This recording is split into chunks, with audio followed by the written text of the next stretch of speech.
स्वागत है दोस्तों। इस प्रैक्टिस सेट में हमने उन सारे क्वेश्चंस को सेलेक्ट किया हुआ है जो आरपीएससी पीजीटी 2023 के एग्ज़ाम में आए हुए प्रश्न हैं, उन्हीं पर ये प्रैक्टिस सेट बेस्ड है। इसमें भी जो भाषा विज्ञान से पूछे जाने वाले प्रश्न हैं हमने उसको टारगेट किया हुआ है ताकि आपका रिवीजन हो सके भाषा को लेकर के। शुरुआत करते हैं।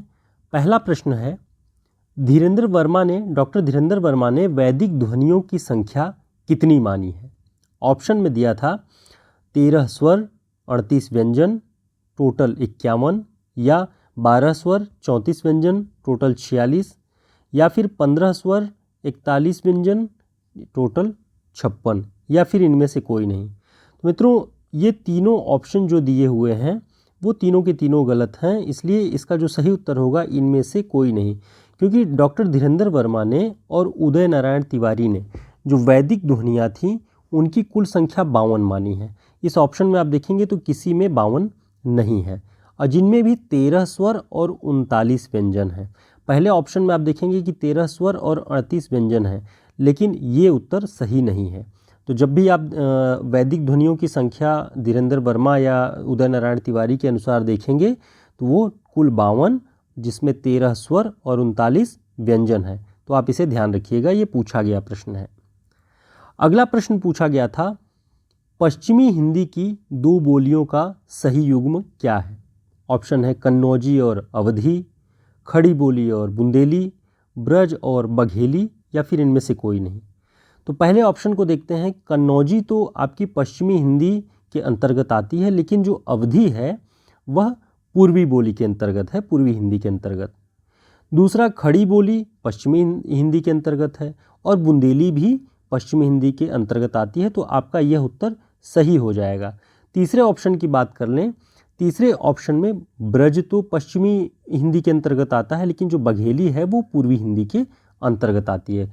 तो इसे आप ध्यान रखिए। नीचे हमने पूरा विवरण लिखा हुआ है कि पश्चिमी हिंदी में कौन सी आती हैं और पूर्वी हिंदी में।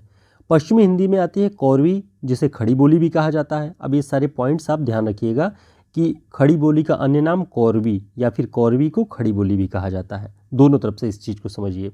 हरियाणवी पश्चिमी हिंदी के अंतर्गत आती है, इसका एक नाम बांगरू भी है।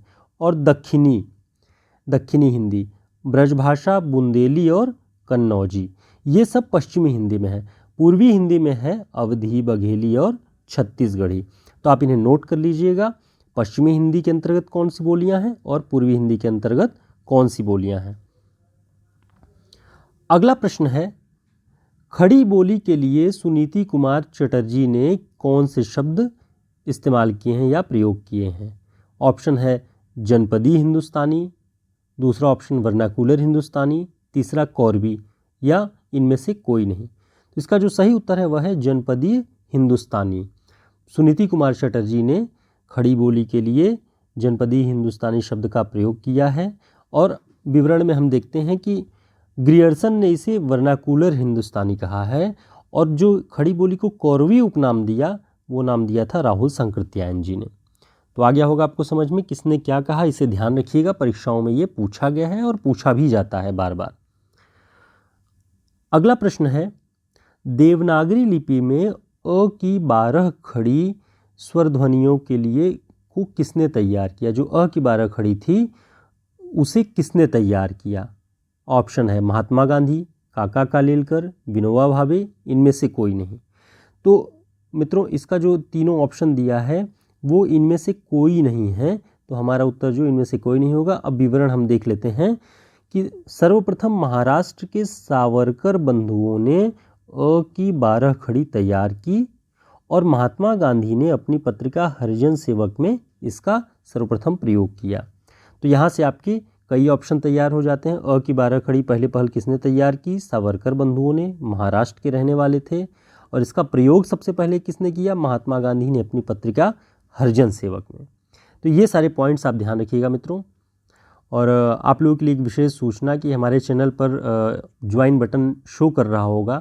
आप चाहें तो बहुत मिनिमम अमाउंट के साथ हमारे चैनल को जो सहयोग राशि है वो प्रदान कर सकते हैं। अगर आपको हमारा काम अच्छा लगता है, आपके लिए उपयोगी लगता है, तो आप वहाँ पे मिनिमम 40 रुपये के से आप उसको ज्वाइन कर सकते हैं। ये एक सहयोग राशि के रूप में है, ये आपकी स्वेच्छा पर है। शुरुआत करते हैं पांचवा प्रश्न बहुत इंपॉर्टेंट है।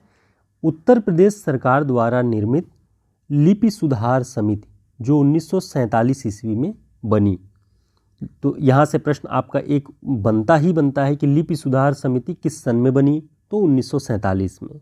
अब इसके अध्यक्ष कौन थे? ऑप्शन है आचार्य नरेंद्र देव, पीडी टंडन, बाल गंगाधर खेर। तो इसका जो सही उत्तर है मित्रों, सही उत्तर है आचार्य नरेंद्र देव। आचार्य नरेंद्र देव लिपि सुधार समिति के प्रथम अध्यक्ष थे 1947 ईस्वी में। अब इसके बारे में और विवरण महत्वपूर्ण जो आपके लिए परीक्षा उपयोगी हो सकता है कि इसी समिति यानी लिपि सुधार समिति जो 1947 में बनी, इसी के आधार पर 1953 में लिपि सुधार परिषद काउंसिल का निर्माण किया गया, गठन किया गया, और इसकी अध्यक्षता तत्कालीन उपराष्ट्रपति सर्वपल्ली राधाकृष्णन ने की। तो एक तो जो राजस्थान पीजीटी में पूछा गया कि लिपि सुधार समिति के अध्यक्ष कौन थे, आचार्य नरेंद्र देव, और इसकी रिपोर्ट के आधार पर लिपि सुधार परिषद बनी, उसकी अध्यक्षता किसने की? उपराष्ट्रपति सर्वपल्ली राधाकृष्णन ने 1953 में। तो ये इंपॉर्टेंट फैक्टर है। एक प्रश्न से कई प्रश्न आपके तैयार होंगे, लेकिन आपकी अवेयरनेस पर आप एकदम ध्यान से देखते रहेंगे कि कहाँ से प्रश्न बन सकता है, उन सारे पॉइंट्स को ध्यान रखिए। हिंदी के प्रश्नों में देखते हैं कि ये प्रश्न आया कि आध्यात्मिक रंग के चश्मे आजकल बहुत सस्ते हो गए हैं। आचार्य रामचंद्र शुक्ल जी ने यह टिप्पणी किस कवि के संदर्भ में की है? ऑप्शन है बिहारी, रसखान, मलूकदास, विद्यापति। तो आचार्य रामचंद्र शुक्ल जी ने यह टिप्पणी विद्यापति जी के संदर्भ में की है कि आध्यात्मिक रंग के चश्मे आजकल बहुत सस्ते हो गए हैं। यह भी पूछा जाता है कि यह पंक्ति किसने लिखी है? तो आचार्य रामचंद्र शुक्ल ने। किसके बारे में लिखी है? तो विद्यापति। आप ध्यान रखेंगे इसको। अगला प्रश्न है, निम्न में से कौन सी रचना अग्रदास की है? यह भी प्रश्न पूछा गया है इसमें। अब सारे हम जो प्रीवियस ईयर क्वेश्चन पेपर हैं, जो पिछला एग्जाम हुआ है, उसी से हमने लिया हुआ है सारे प्रश्नों को। तो पूछे गए प्रश्न हैं, इसलिए आप इन्हें इंपॉर्टेंट समझ के ध्यान दीजिएगा कि निम्न में से कौन सी रचना अग्रदास की है? ऑप्शन है ध्यान मंजरी, राम ध्यान मंजरी, कुंडलिया या उपर्युक्त सभी। तो इसका जो सही उत्तर होगा वह होगा उपर्युक्त सभी, क्योंकि ध्यान मंजरी, राम ध्यान मंजरी और कुंडलिया ये तीनों की तीनों अग्रदास जी की रचना है। अगला प्रश्न है, बहुत साधारण सा लगेगा लेकिन बहुत इंपॉर्टेंट प्रश्न है। कामायनी के निम्न सर्गों का सही क्रम बताइए। अब वो सर्ग कौन कौन से हैं? ईड़ा, ईर्ष्या, स्वप्न, कर्म, इन चारों का ही क्रम इधर उधर करके आपसे पूछा गया है कि इनका सही क्रम क्या है। तो हमें ये देखना होगा कि सबसे पहले हम देखते हैं कामायनी में कुल 15 सर्ग हैं। कितने? 15। इनका सही क्रम है चिंता, आशा, श्रद्धा, काम, वासना, लज्जा, कर्म, ईर्ष्या, ईड़ा, स्वप्न, संघर्ष, निर्वेद, दर्शन, रहस्य, आनंद। आप 3-3 का सेट अगर बना के इन्हें याद कर लेंगे तो आपको बहुत आसानी से याद हो जाएगा ये। तो अब हमें जो देखना है कि वो 4 आ रहे हैं, कर्म, ईर्ष्या, ईड़ा, स्वप्न।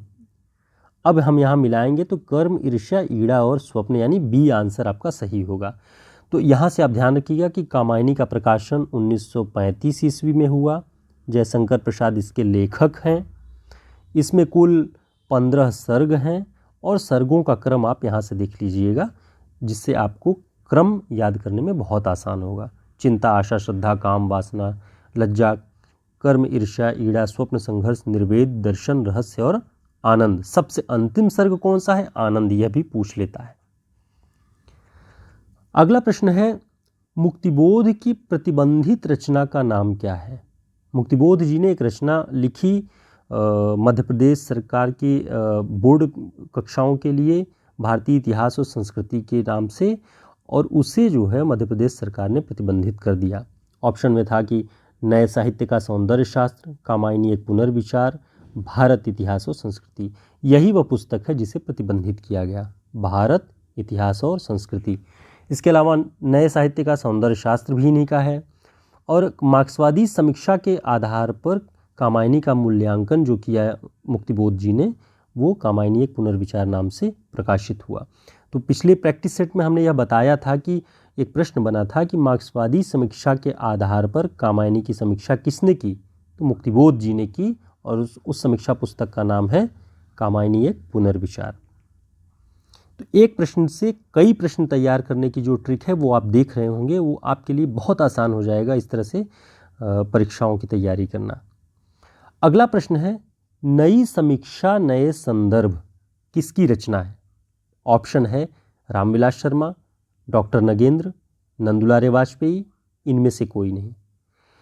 नई समीक्षा नए संदर्भ डॉक्टर नगेंद्र की आलोचनात्मक कृति है। अब भ्रम ये होता है, इसी नाम की एक पुस्तक है नए साहित्य नए प्रश्न। नई समीक्षा नए संदर्भ आएगा तो आपको डॉक्टर नगेंद्र ध्यान रखना है, और नया साहित्य नए प्रश्न आएगा तो नंदुलारे वाजपेयी। दोनों रचनाएं बहुत महत्वपूर्ण हैं, बहुत बार पूछी गई हैं, और दोनों में बहुत भ्रम होता है। तो आप इसे एक जगह नोट कर लीजिए, जब नई समीक्षा नए संदर्भ आएगा तो नगेंद्र जी, और नया साहित्य नए प्रश्न आएगा तो नंदुलारे वाजपेयी जी। उम्मीद है मित्रों आपको ये प्रश्नों का संग्रह जो राजस्थान पीजीटी परीक्षा में पूछा गया है वो आपके लिए बहुत उपयोगी होगा, और इन प्रश्नों के बहाने हमने कई और अन्य प्रश्नों को, अन्य तथ्यों को बताने का प्रयास किया है, जिससे आपका कॉन्सेप्ट भी क्लियर हो जाए। तो आपको वीडियो कैसा लगा ज़रूर बताइएगा कमेंट बॉक्स में, और वीडियो को लाइक कर दीजिएगा, और चैनल को सब्सक्राइब कर दीजिए, और ज्वाइन बटन दबा के वहाँ पे आप कोई भी सदस्यता का जो एक छोटा सा शुल्क है हमारे चैनल के लिए सहयोग राशि के रूप में अगर आप देना चाहें तो आप उसको ज्वाइन कर सकते हैं। बहुत धन्यवाद, फिर मिलते हैं एक नए वीडियो में।